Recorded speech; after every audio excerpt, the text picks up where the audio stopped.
Welcome everyone to Sanctuary Online. One of our favorite features of this tonight is one of our book clubs. This is the November book club, and I want to just welcome you all here tonight. We're so happy that you've joined us. And just because we always do a bit of housekeeping at the beginning, want to make sure that you enable your video, and we want to see your faces. Part of Sanctuary Online and our many brands is always to continue to create community. So if you're able to put on your camera and enable your video and put yourselves on gallery view, that way you can see the whole group as we're having conversations tonight. We also, as any of you who attended our annual meeting this last Sunday know, that we gather attendance, who comes, and we're using this to put this information into our database so we know which of the Sanctuary Online programs people enjoy the most, and therefore we're able to, to actually add what you enjoy and make sure that we're listening to our audience, to our community. So if you open the chat box and put your first and last name and your email address, we'd appreciate that. Maybe even where you're calling in from or how you connected with Sanctuary Online initially. And if you'd like a daily reminder on Tuesdays, I love this, we have a text feature. If you put your cell phone number into the chat box, or if you want to keep it private, you can privately message it to Barb Crabtree. We will put that into our database. And I think there are now like 50 people who are getting a text on Tuesday afternoon that says, hey, it's Tuesday, and here's what's happening at Sanctuary Online. So we're really, really proud of that feature. And as I said, tonight is our book club night. And it was so cool. On Sunday, we had a little Q&A after our annual meeting. And so many people commented about how much they enjoy the book club night. So it's not our biggest night as far as inspiration or education, and certainly not attendance, but it is just loved. So thank you all for coming tonight. We will continue this into the new year. And Cheryl, they are all yours, my love. Take it away. Well, we were trying to get started with the book. Are all y'all that haven't finished it, are you okay if we talk about it as if we've all finished it? And yes, okay. Spoilers. Spoilers, yeah, but you'll be able to come back to it, so it'll be good. And you, even if you haven't finished it, I bet you've got some comments about it. So, and I guess I always like to start with, and I've got some specific questions, but I always like to start and just say, what did you think? And you were starting to talk about it already, Cynthia, about this book. Why, what did you think of it, or what struck you about it? well, it made war very personal. You got to see one of the Allies, his life, and you got to see German soldiers. The man portrayed them. And then you got to see the life of a woman who was trapped because she was blind and could hardly get in and out of her house. So it made war very, very real. And I really like that about that book. And that's what I said. I probably wouldn't have picked this up, but I'm glad that Carol and Bonnie suggested it, because it was very worth reading. Yeah, thank you, Carol and Bonnie. Appreciate that. Welcome. You're muted. No. What did you guys like about it? Yeah, what'd you think?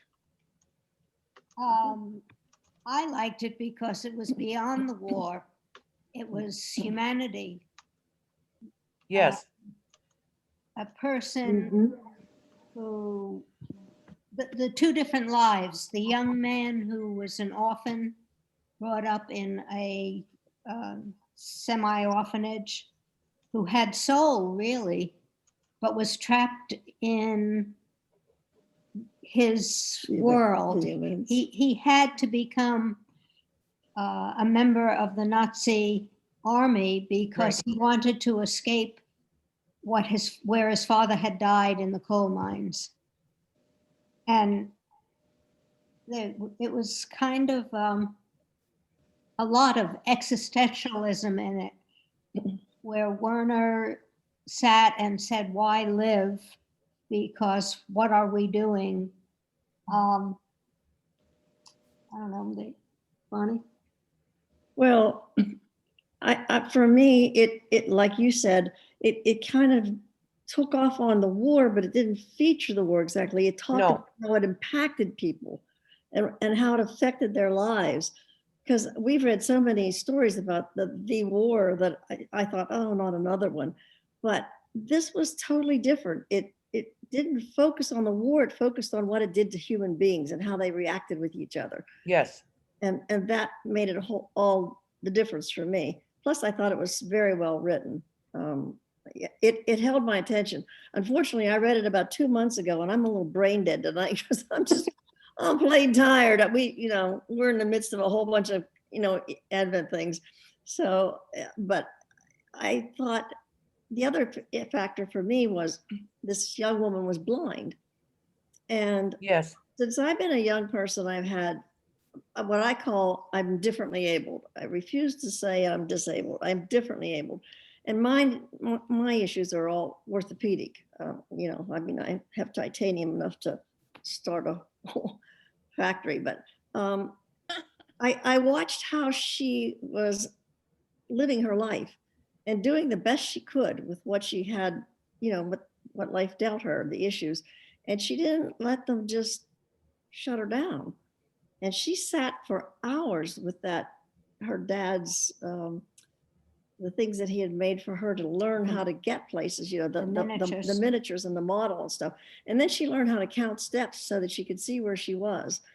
And I thought, you go, girl. She didn't just sit down and say, well, I can't do it. She did it, and ended up having a very productive life. Yeah, she worked in the museum, and then last night I sort of browsed through it again because I too had read it a month ago. So I was amazed to see in writing there that she had a daughter and then a grandchild. Mm-hmm. That was very impressive, and had worked at the museums, and had a productive life. Yeah. I also thought it was really interesting how Werner and she, the relationship that evolved there, and how he was listening in on the broadcasts and things, and how he actually had seen her, and because he had what would be called a pseudo relationship, he became a protector of her in the midst of a war when he was supposed to be the aggressor. Well, Yeah. he actually killed the major Mm-hmm. who was about to find her. Right. I also looked deeper into the title, The Light That You Cannot See, and that there were a couple of things about light. Number one, mathematically, all light is invisible. So here, the light you cannot see. That's what I was wondering. That's good. That was one of my questions was, what did you guys think of the title? What did it mean to you? Yeah. That's what I kept looking for. And I looked,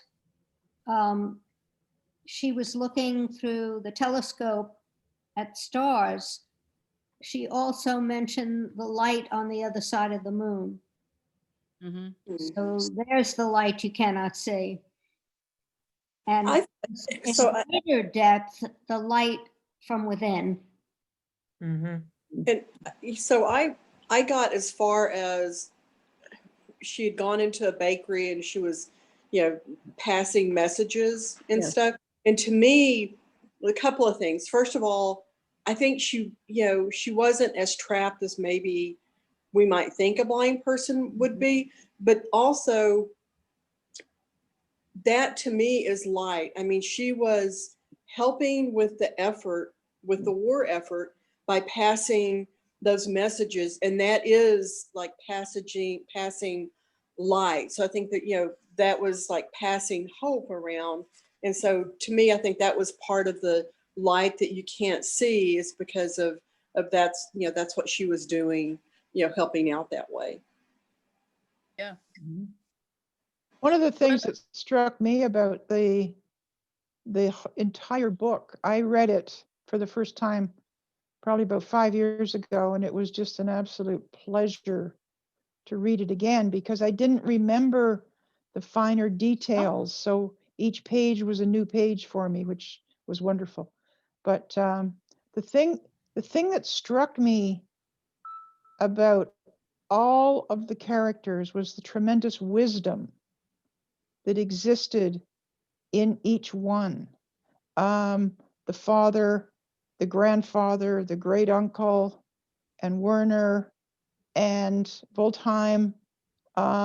Each one of those characters was so beautifully created and delivered to us. And the other thing that I loved about the book was all of a sudden I'd be reading something and I'd say to myself, oh, gee, how did I get here? I don't remember that. And then within a few chapters, he'd go back in time and tell that story.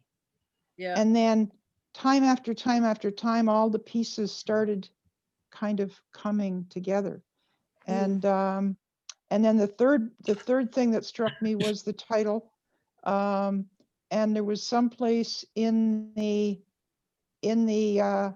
text where it said, all of our being comes from a brain that never sees the light.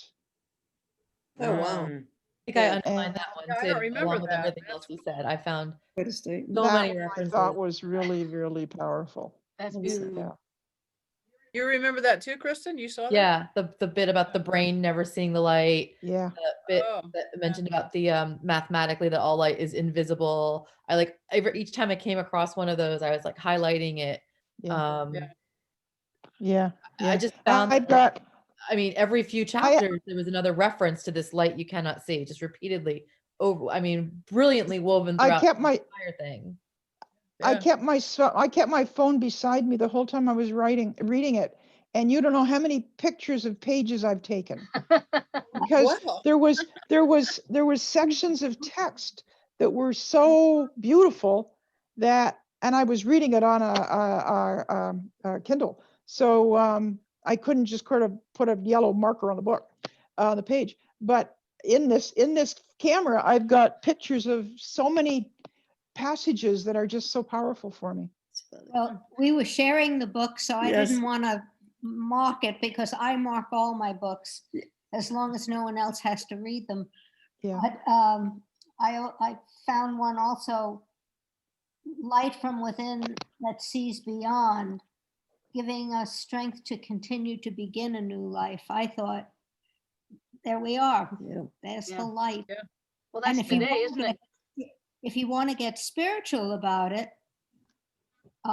we can say that this light that we can't see is God, because God was light and his word was light. So there we are. Yeah. Yeah.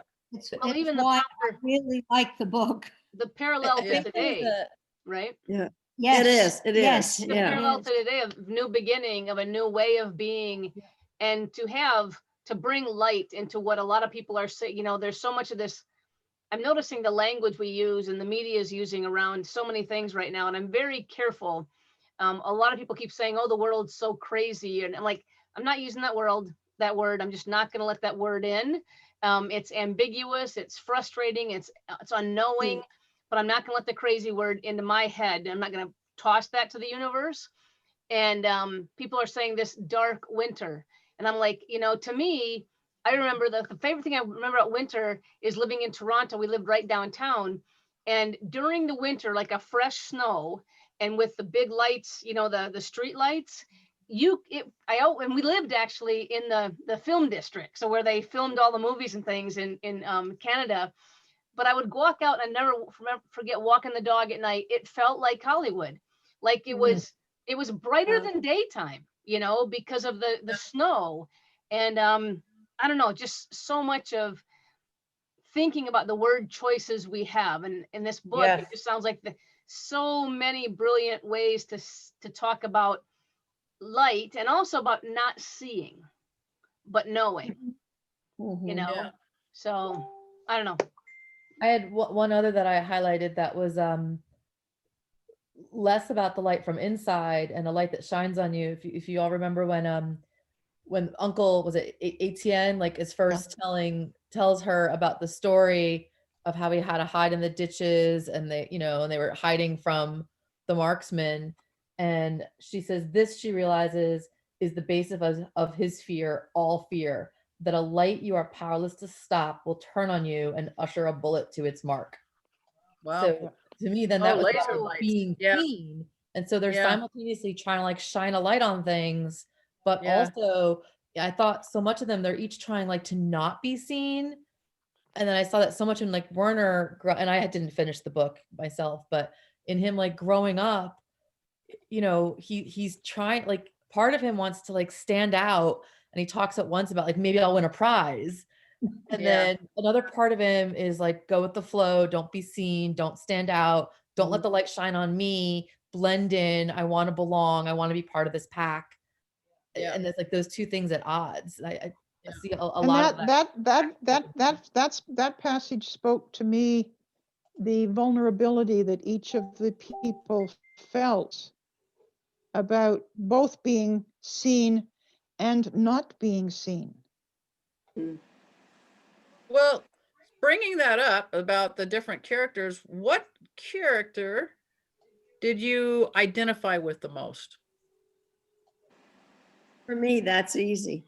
Like I shared, Marie had she was differently abled. She had an overcome the blindness, to try to survive in her world, and she could see things that we couldn't see. Mhm. She could, her other senses were completely engaged and empowered in a way that, I mean, because of the disability of being blind, her other human senses were empowered by it and strengthened by it and used more. Yeah. And that helped her to be healthy. Yeah. I Who think else? I think I identified with Werner. I appreciate the Marie comment just now, but the thing about Werner was he was stuck in a place that he had to live a person that he wasn't. Yes. And my heart just went out to him at every turn because he was a gentle soul. And at every turn, he did not do what he was being commanded to do if he could get away with it at all. And when he looked around him and saw what was happening, it just crushed him. So I felt for him because of the conflict, the constant conflict that he was living. Yeah. Anyone else?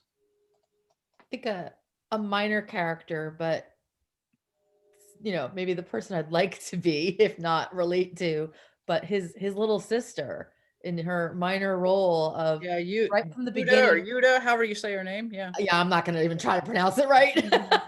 But that she listens to the opposition, and she tells him early on, that she's listening to them in France, and that they say the Germans are performing atrocities, and she tells him just because everyone else is doing it doesn't make it right. And she's young and naive in where she's coming from, but he like has her voice, even when he's still in training, it's her voice in his head that I think between that and his friendship with I keep mixing up the Goldheimer? words. Was it Frederick? Was that the one? Yeah. Oh, Fred, Frederick, yeah. yeah. Yeah. That tells, makes him do the right thing. So, maybe it comes from a little bit of being childishly naive, but she speaks it directly, and she's clear in that she's not going to go along with that crap. Yeah, that's who I identified with as well. Kristen was her. And I think because of she just was listening to everything else, and she just wasn't going to go along with any of it. She went along whenever she had to, but she was not going to let anybody take her spirit, and she was not going to let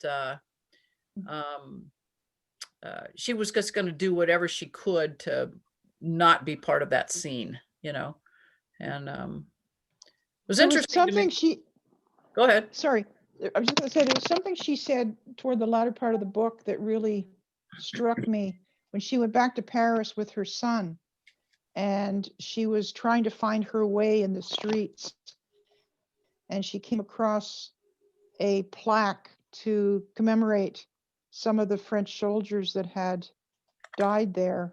and she stood in the middle of the street, and she was just so struck, and she said, but there's no memorial for all of the Germans that died here.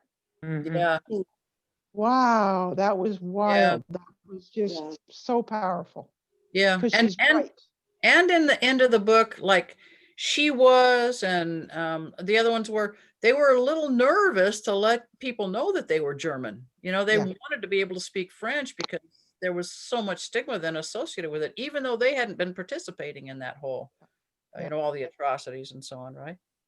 Do you remember towards the end, Werner said when he was taking Marie Laure to the Americans at the end, right? And he's sitting there and he's thinking, how would you say her name? Judah? Yeah, Yuda, yeah. Judah, his little sister. He Yeah. says, Yeah. Judah, I finally listened. Yeah. And here he is taking her. What did you guys think that meant? Well, he saved Marie. Yeah. Mhm. Okay.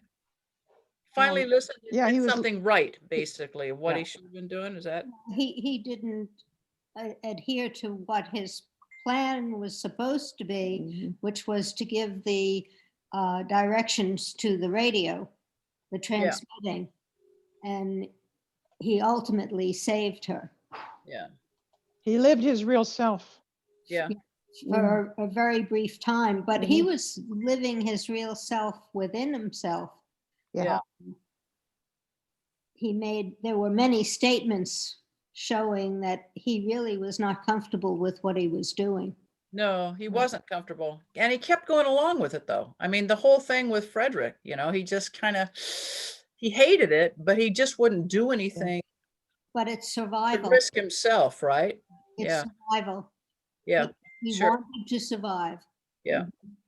You know, one of the things that I told Joe when I first started reading this book and getting into the whole thing with the war and stuff, I was really challenged with the whole thing. And part of the reason was because, you know, remember there was that one line in there that said, you know, what happens when you put a frog in a pot of water that's cold Yes. Yeah. and bring it slowly to a boil?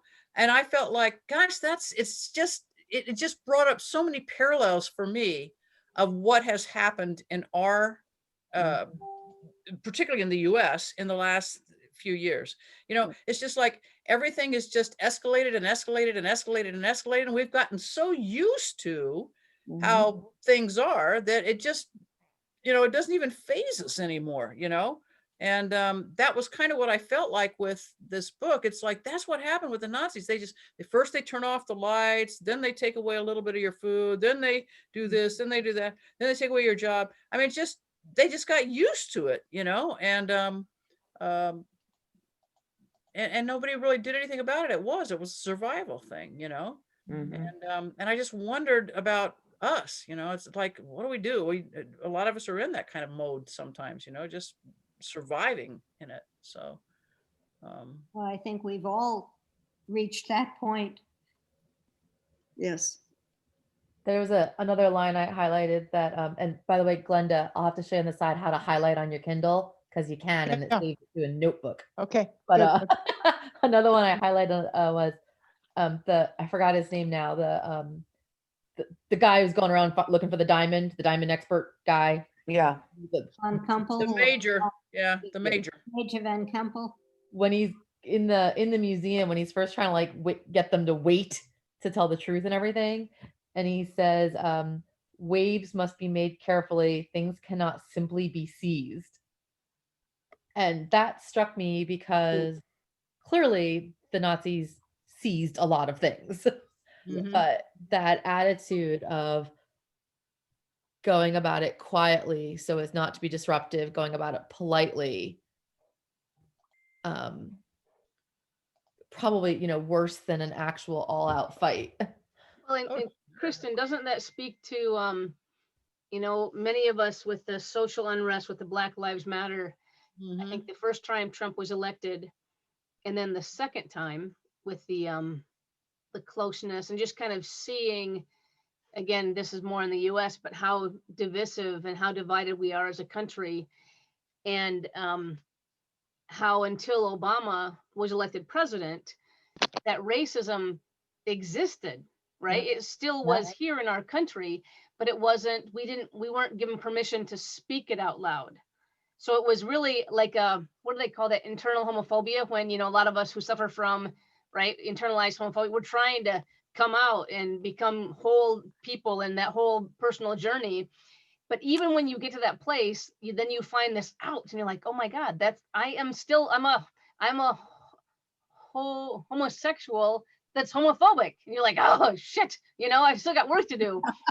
And so I think in this time that we said, wow, our country had those feelings, but it was silent. And when Obama came into the White House, we saw more and more of it being spoken. And then when Trump came in, and I'm not going to get political here, but just the permission giving, that we got more outspoken in many ways, that we have very different opinions. And so I think you're right in that. What's more damaging, this silent, but it's still real, we just don't talk about it, or Right. this spoken, more transparent, but maybe less comfortable to see, because we have to be with colleagues, friends, even family who we didn't know had these really significantly different opinions and positions from where we do. And I think it's a really very interesting social conversation. It is. It can sting to find out the opinions that some people hold. And yet it does shine a light on things. Yeah. Yeah. To let other people speak up and like learn their perspectives. And I was thinking the other day about when I was in middle school, which was a little while ago. My good friend of mine, her dad was actually a history teacher in the school, and he was active in Civil War reenactments, and he had a Confederate flag hanging in the window of his van. And somebody complained, and he was asked to take it down. And like, I distinctly recall, because he was a teacher in my school, but he was also my good friend's father, you know, his argument as a history teacher, and it's history, and he's involved in these enactments, and it's history, and it's history, and it's history, and it doesn't mean anything, and nobody should be offended, and they're wrong for being offended, and he's teaching history. Yeah. And at the time I was like, oh yeah, that makes sense, you're right. And it just kind of popped into my head again recently, as I, you know, have learned so much over time about perspective and the, you know, what you have to take into effect, like that come out. And anyway, this friend of mine, I'm still Facebook friends with, and she lives in Tennessee. And I would guess she and her family voted for Trump without getting too political about it. Yeah. And Yeah. so it's like, I'm connecting the dots, and I was like, oh, you know, when we were picking out what color nail polish to wear, I didn't know your dad was a racist. Yeah. Yeah. But yeah, but you have to have, it's nice. It's good to have the conversations. And, you know, going back to the book, not to go too far off topic, you know, that this whole, like, the connection between hearing the stories and hearing, you know, when you get to know somebody and you hear them and what they shared, you know, the radio has such a big part. And whether it's like the little sister whose name I still can't pronounce, listening to the radio, Werner being able to hear so much, even like listening to music, but listening to other perspectives. It's the ones who listen are the ones who seem to go in with like the right moral actions and a moral code.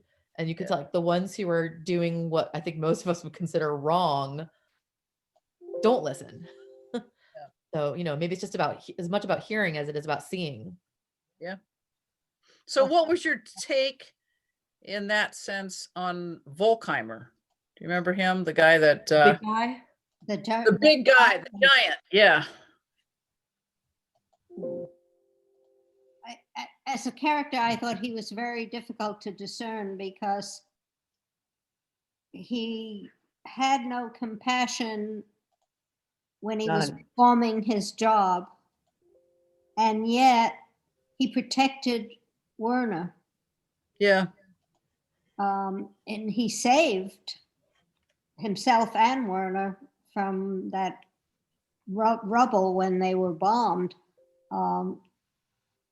And he knew that Werner was not doing what he was supposed to do, and he didn't do anything about it. So there was some sort of ethical, moral feeling within him as well. And yet he was the one that went into the buildings and shot the transmitters, or gave the go-ahead for bombing the buildings. So he was a very difficult character to figure out, to discern. It took him, he was like a brute in the true Yes. sense of the word. But like right from the beginning, it was almost like, maybe because of his physical size, and maybe I'm trying to give him more credit than he's due as a character, but that he was cast in that role. And sometimes when you're cast in a role, you don't know what else to do other than to play the part. And then, he did have a connection with Werner, right? So he looked out for Werner, but he had zero compassion for many other people who could have used his help. Mm-hmm. And I made me wonder that, that last sort of chapter that they talk about his life, and they're talking about him being 51 years old, and he's over here working on antennas on people's roofs and stuff like that. And there's nothing that you can discern about how he feels or how he is thinking about it. He just went on with his life. And I'm thinking, wow, there was nothing there,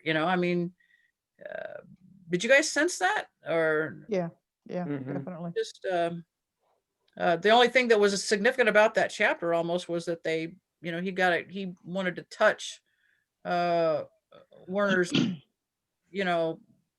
pictures of Werner of what he had left there, the book and stuff. So I don't know. I was just it was kind of an interesting character. In a way, I almost saw him as a gentle giant, at least as far as Werner was concerned. Maybe he didn't want to do some of the things either, and he was glad Werner was going to do some things against stuff in order to be able to take care of Marie Laure, but I don't know. Rationalizing he was his own tough. behavior that way. Excuse me? He was rationalizing his own behavior that way. Yeah. Yeah, maybe so. What do you One of think the lines of the that, diamond? to who? The diamond. Definitely cursed.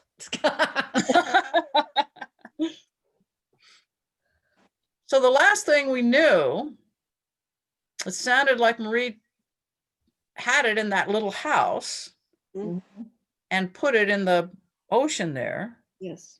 And then apparently Werner went back And got it. And got it. got it. But what did he do with it? What do you think?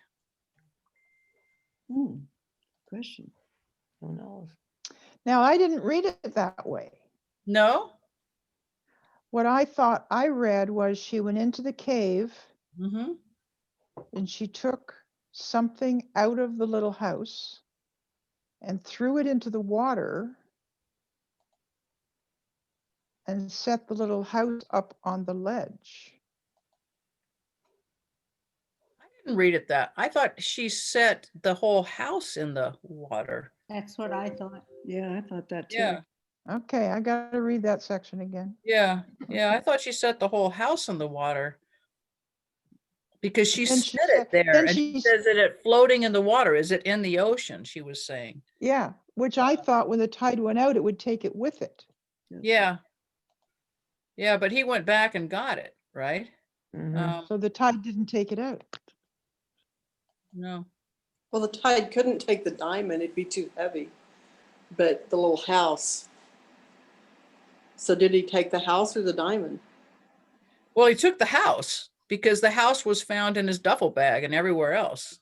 Okay. But it makes you wonder because the diamond was inside the house. So did he take it out and dump it back in the water? Or That's and- why it was so well written, you see. Yeah.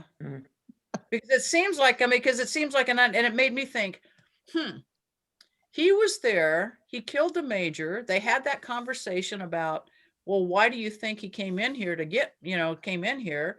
And, like, well, maybe he came in here because, whatever, reason that they made up. But she knew that the reason he came in there was because he wanted that diamond, right?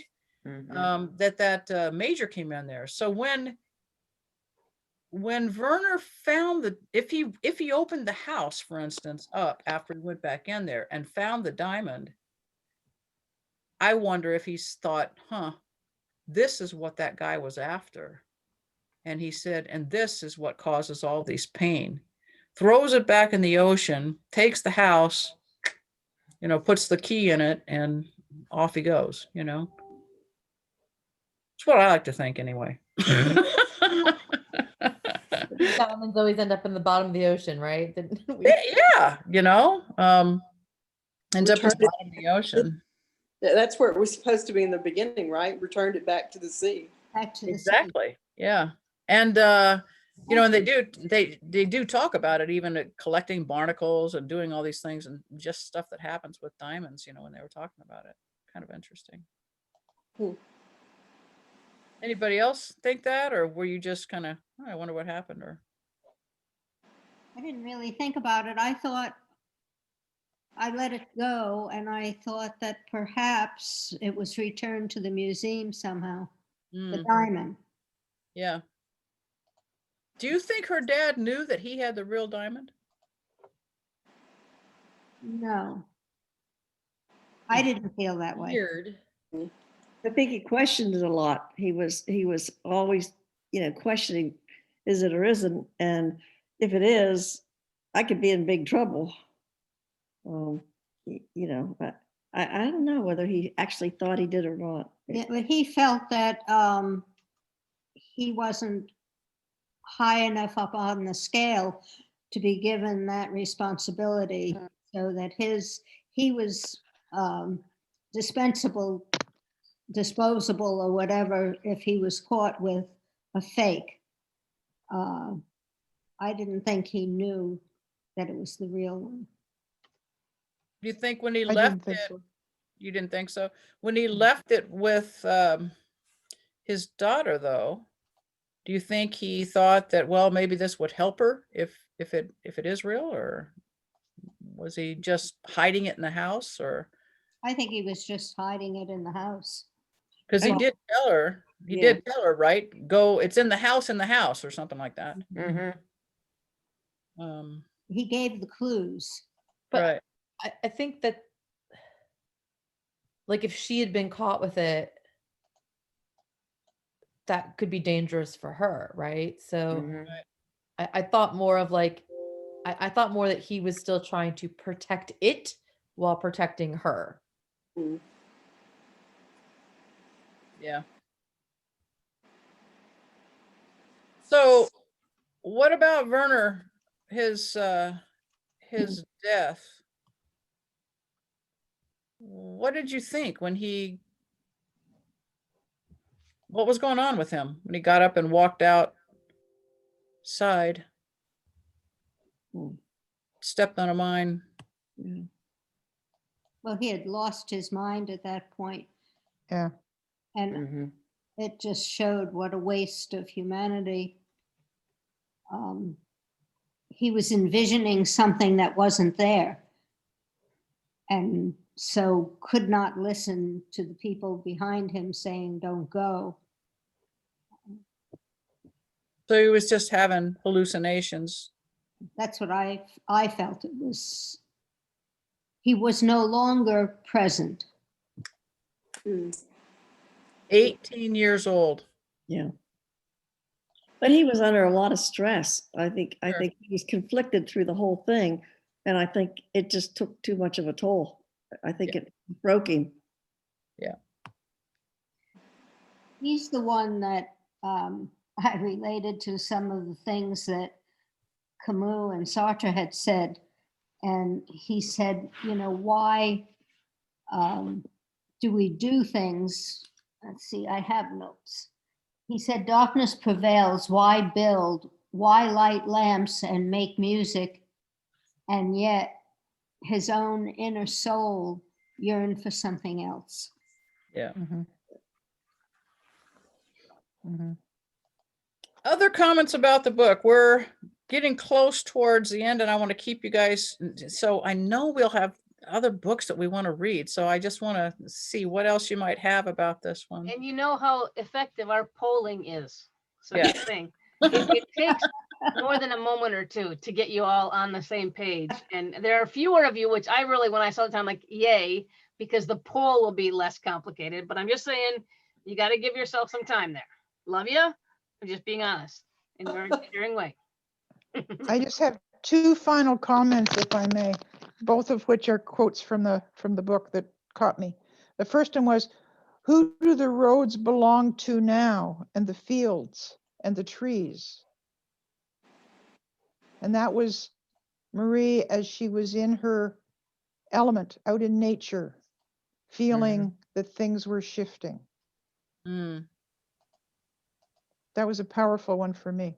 When was that, Glenda? What That was part? early. That was early. That was when she was just realizing that the Germans were starting to come in. They hadn't yet occupied, but they were beginning to be present. They were still that- being nice people. When they were still in Paris? Yeah. And then the second one that caught me was, "Who knew love could kill you?" Oh, Hmm. I Wow. grabbed that one too. Yeah. Where that where was a was good that? one. I don't remember that one either. That one was, Kristen, where was that one? Well, no, wait, I think Did I you had mark I that one? underlined it. Let's see. Okay.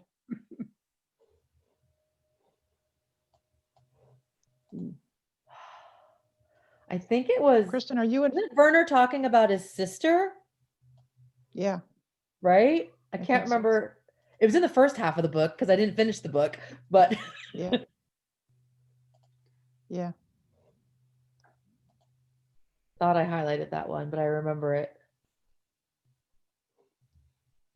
Very sad for their relationship. Yes. I mean, that they just were apart and never got back together.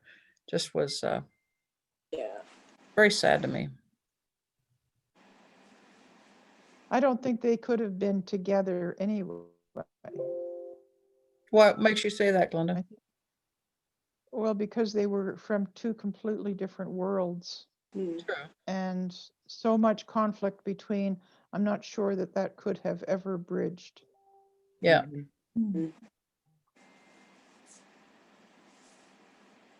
Any other comments? Nope. Well, thank you, Carol and Bonnie, for that book. Thank you. Thank you. Woohoo! Amazing. Nice. Like I said, it made me think and it challenged me, and sometimes it made me had icky feelings inside, but it was it was good to go through the reading of it, you know. I Yeah. like that icky feelings. Yeah. What? I said, I like that icky feelings after this discussion. Yeah. Icky feelings. well, before this discussion, right? You had icky feelings, but that's because Cheryl, being an empath, Cheryl's had icky feelings for the last 4 years, This is true. especially. Well, I Joy, guess yeah. we're in the same We're in the same place. place. Yeah. And especially this last little while, I noticed that it's almost like you're like like, you know, when Velcro, you have those Velcro balls and anything just sticks to it like that, like a cat toy. Like, there you go, Ellen, cat toy. And it's just like that's how Cheryl is. We see it, just the TV comes on if it's news or whatever, and she has to leave because she just will suck it in. It will stick on to her energetic space for a while. So True. icky feelings were, but I think the icky feelings, I mean, how informing, Yeah. right? And I'm back to that. What is the slippery slope when we know these things to be true, or when they're true but they're not spoken? And I'm just, that's a real conversation in my own head of what is more hurtful, more dangerous, more helpful. You know, I know my own racism, my own learning curve, my just working with my own work just to do it. Yeah. You know, and then we have a conversation around a table with people who are all recognizing we as white people have work to do. And then I sit with a person, maybe who lives in my own family, who's like, doesn't have that concept, like can't get on that page. And I just went, it's, Mhm. you know, how do you have a conversation with someone you have to stay in relationship with because they are part of your family? But they just aren't even, you know, so it's one of those things where, yeah, I don't know yet where I land.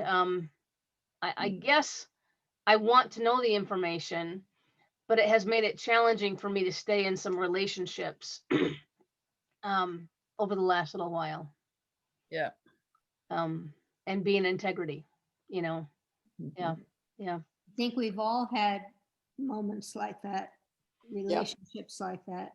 yeah. And you want to be loving and wonderful and human and extending and diverse and all those things. So it is a challenging time on the planet right now, kind of like Well, and you it's, guys doing a poll.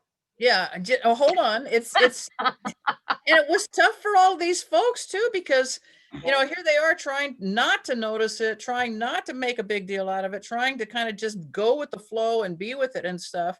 And then it was incredibly difficult and dangerous for them to actually step out and say, well, I'm going to go down and get that loaf of bread and pass that on. I'm going to do this, I'm going to do that, or I'm going to go against the flow here. I'm going to do, very dangerous, very stepping out of their comfort zone, you know, of any comfort that they might have. And that is the case for us when we step out of our comfort zone and you know, Stand for confront something. these, Well, and confront, stand for something. yeah, stand Yeah. for something and confront some of these issues. So maybe that's why it was so tough for me, because I think, wow, we just don't confront this enough or something, or what is it wrong with our society that we allow these kinds of things to happen? I don't know. Anyway. Well, you know, I have to say that, you know, on the one hand, I get what you're saying about how you know, it brought it into the light. And I have to say, if anything, that's maybe the only good thing that came out of Trump being president is pulled away that veil. You know, Yes. that, I mean, you know, the civility went away too, but I think the civility will come back. Yeah. But we know what we have to work on now. Yeah. Yeah. And I think that's, you know, I try to look for the bright side of things, and that's kind of where I'm at with that. Absolutely. I agree with you a lot, Ellen, about that, because that was a thing that I thought was, wow, this was very enlightening to let us see exactly how much work there really is still Yeah. left to do. Yeah. Yeah. Yep. Absolutely. All right, All right. ladies, I'm either Next gonna pick book? up the dog and she's gonna be so cute, you have to go, oh, and come off topic. Or I'm going to ask you to put in the, maybe I will type these in the chat box. So now here, just like, you know what? I'm gonna do something different. I'm gonna share what's happening at the end of the year. So we at Sanctuary are incredibly excited about, Giving Tuesday, just kidding. But Giving Tuesday is December 1st. We will hit you up. Just plan on it right now. We've got a Giving Tuesday campaign that Barb is constructing so we can have a phenomenal fundraiser for the property. But here's December.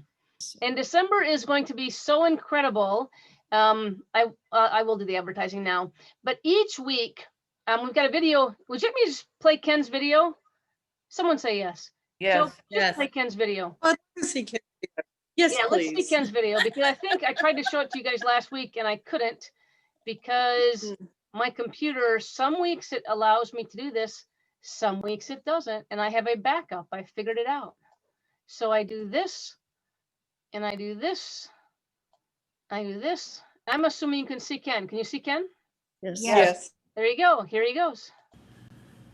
Hi, I'm Martin. I'd like just a couple of minutes of your time to invite you to join us here at sanctuaryonline.live for the first 4 Tuesdays of December for our very first celebration of Advent. Advent has always been my very favorite season of the year because it's about excitement, it's about anticipation, it's about preparation in the belief that God is about to do something amazing and wonderful, and whatever that is, we don't want to miss it. So we're going to begin each of those Tuesday evenings by lighting the Advent wreath. This is our wreath that we'll be we will be lighting here at Sanctuary in the Woods. If you already have a wreath, that's wonderful. If you'd like to get one, you can go to Amazon.com. They have hundreds of them.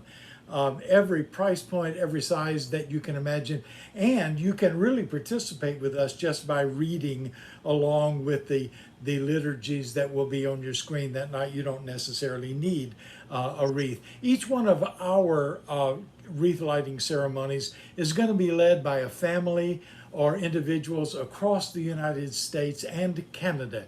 You know, each of the 4 weeks of Advent has its own theme, and this year we're going to be celebrating the 4 traditional Advent themes of hope, peace, joy, and love. And then immediately after that, I'm going to take a few minutes, 10 or 15 minutes maybe, to help all of us understand what all of the different great living religions believe and teach and practice about these different themes. For example, in the first week, what's the difference in the way Judaism, Christianity, Islam, Buddhism, Hinduism believe? What's the difference in what they believe about hope? What do we preach and teach about hope? How do we practice hope? And then the rest of that hour is going to be a different, fun, interactive, seasonal activity of some kind. And then we're going to end each evening with a very special musical guest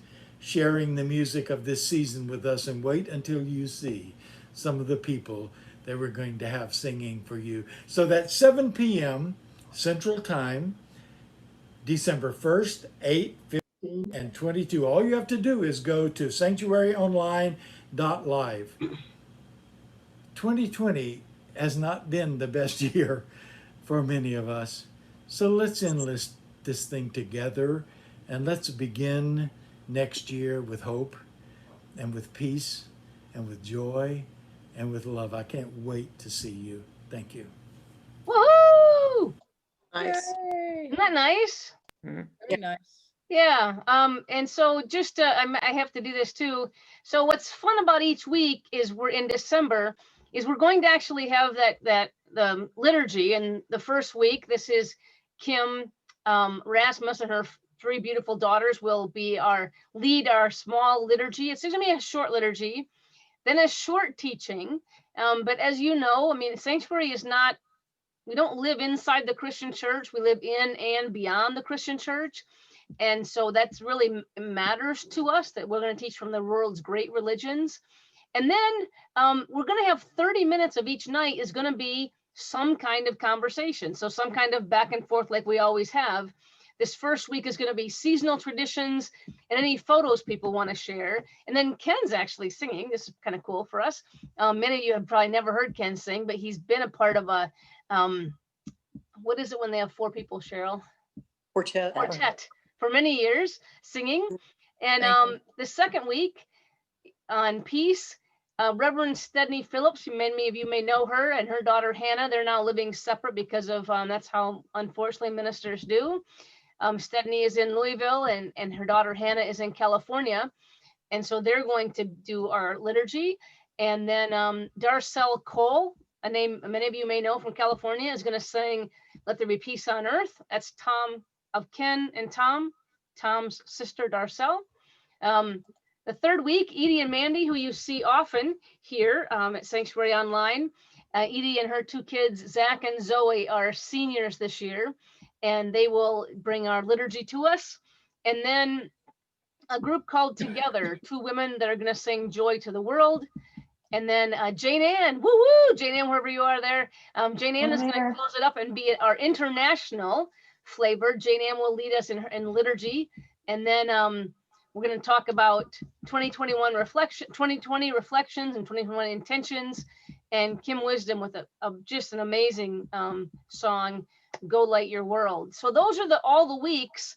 And I know some of you are saying, Joe, there are 5 Tuesdays in December, and I know this. Okay, so bang, we have invited a number of leaders from our Black community. I think 4 or 5. We're not quite sure on how many have RSVP'd as yes, but we're going to do an evening called Black Lives Matter and Black Culture Matters, and learn about Kwanzaa from these different leaders in our Black community. So we're incredibly excited about that, which means, oh no, Cheryl. There's not gonna be a book club at the end of December. We have to wait till January. No, Ellen's like, The good news is you'll have 2 months to read the book. I can finish this one first. There you go. since you all are behind, this is a reprieve that we give to you because we are full of grace and love, and that's how we roll. So on that note, my So that'll friends, be January 26th, I believe, will be our yeah, I next. believe it's something like that. We'll find it. It's the last Tuesday in January. Book selections, book suggestion, book thoughts. Anybody? I'll type them in the chat room. The Brooklyn one that we didn't get to, that was on the list from last month. Was it called the Brooklyn one? The one I recommended, The Tree Grows in Brooklyn. Yeah, I didn't get to read it yet, but I'd love to read it. Yeah, that's an old classic. That's a good one. Okay. I have enough. I was prepared. I had one I wanted to bring. Oh, bring it. What is this? Three Girls in Brooklyn. The Paying Called Guests? The Paying Guests. It's 1922 in London, after the First World War, and an affluent family has to take in guests. It's thick, but you can read it in 2 months. And NPR describes it as sensual. Oh, Still G-rated. There you go. How to pronounce knife. What is that one? I'm trying to Nice. get to the description for you. Hold on. Yes. Is that what I wanted to do? I don't think so. how did the paying guest one get referred to you? How did you hear about it? I'm gonna try to tell you this without laughing. Another book club I was in read it, and I only got halfway through, so I need to read it. You're using us. You're using us. I really like the first half. I have to go back.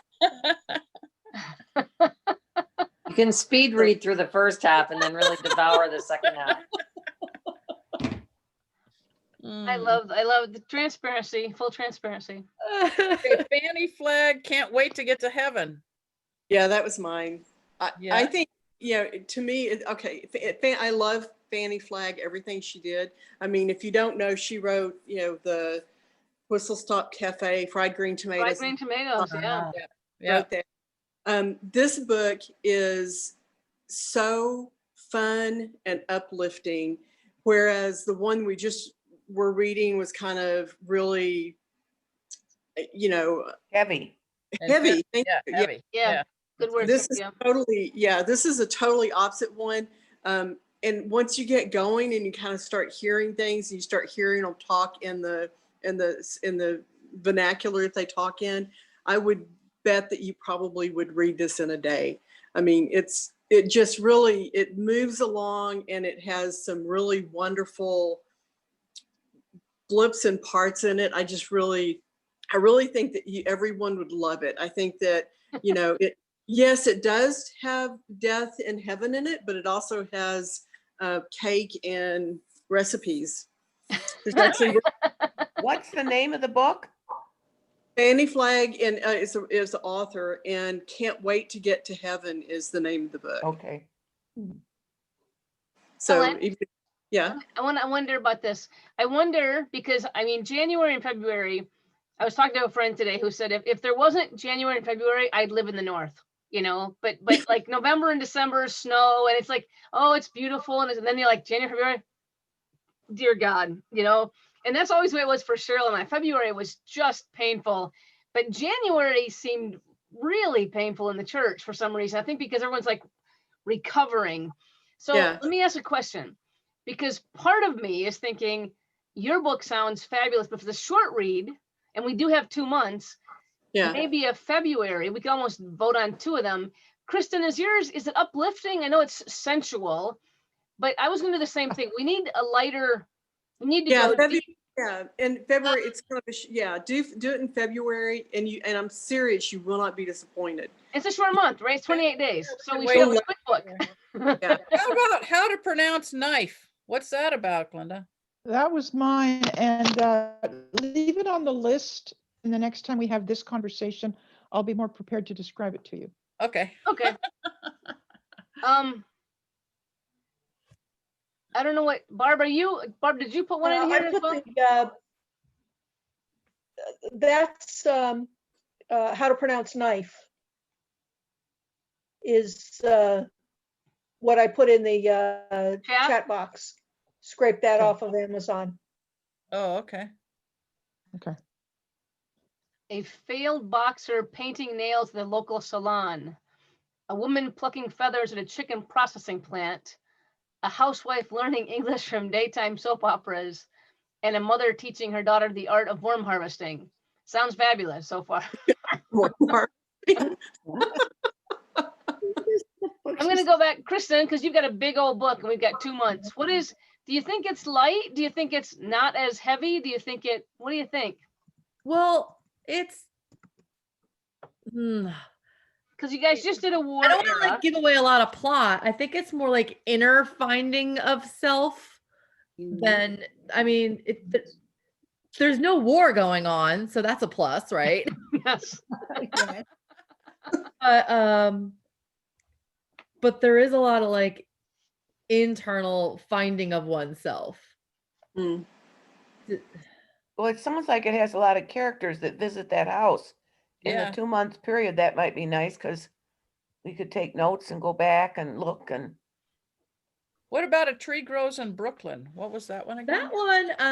That one's really a very like a coming of age story. And that one, while there's definitely a lot of struggles, for me, I always find that book to be hopeful. Oh, Oh, you guys have so many. This is why you are so hard to manage during this poll. Okay. All right. Go for it. I'm gonna put in here. I think we just should decide on Ellen's for February right now. That would be easier. So, Yeah, let's do that. Can we decide- are you guys okay to do that in February? At the end of February, we'll read Can't Wait to Get to Heaven. So that'll be yes. for February. Okay, good. okay, for now, don't screw with me. Oh, hold on. I'm gonna put the voting in the thing here. So I'm gonna put the paying guests as choice number 1. And what was Right. that about? Somebody tell us again. Kristen, talk about that one. 1922 1922 London after the war. Yeah, and that's the one you hadn't read all of that. I read half of it in my other book club. Yeah, she just wants to, she just Yeah. needs some more time to read it. Yeah. I didn't even lie. Like it's not within me. I just can't. It's a good thing. And also, Kristen, you were A Tree Grows in Brooklyn, coming of age. And the third one, How to Pronounce Knife. What? No, leave that one off until next month. Okay. Oh, you're making it easy. And so do we have only 2 choices? And they're both from Kristen? Mm-hmm. God, the pressure. A pressure. Then I think we've decided. Yeah, it sounds like you all are leaning toward the paying guest. Longer book. Yes, Yeah. I am. You guys good with that? I Yeah. like that it has a lot of characters and we can have 2 months to take it all in. Kristen, can I see the cover again? The Paying Guest by Sarah Waters. So how about give a little thumbs up from your reactions down there if you. Or better yet, you could put a smiley. Or have you guys seen these yet? Oh my goodness, you just have to. Ready? Ready? Hold on. Have you seen these? Did you put a mask on your face? I totally have a mask on my face. Or I could use the NR5, whatever that one is, N95. Or I could have cool glasses on. Where are you finding that? Or I could be I could be a French chef or stuff, or I could go skiing, or I could be a pirate, or my favorite, I could be a sharky shark. And or I could be on TV, or I could be on stage. How are you doing that? Okay, Yeah. so this has happened just recently. So if you go onto video, where you choose your virtual background, Yeah. if you look at it, they've hidden, there's a little tab next to virtual backgrounds. It's called video filters. Oh dear God, they're hilarious.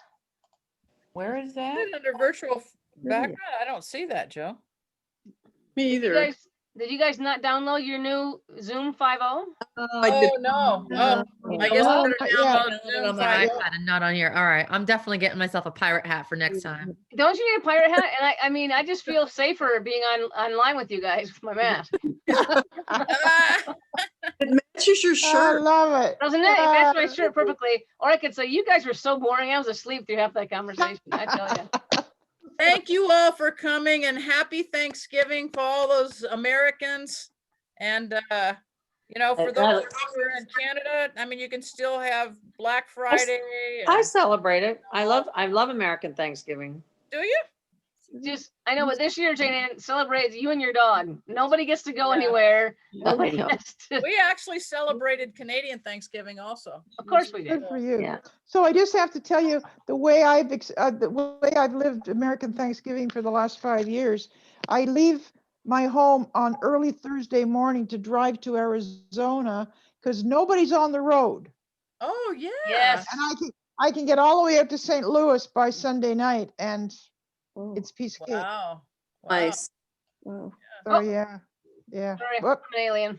Anyway, You All sure right. are. I'm a bad guy. All right, I'm a we're all bad set. Yes. Joby, guy. you're That's pretty- very cute. You're Oh, out of oh, I control. love it. I'm My Prince. God. Excuse me. Gotta go skiing. Gotta go, you guys. It It could be scuba too. A little bit of John. No, scuba is this one, Jane Ann. That's the fabulous thing, right? And then sometimes I'm a chef. I just gotta say, sometimes I'm a chef. So Did we I pick love the- you guys so much. And man, could I get the name?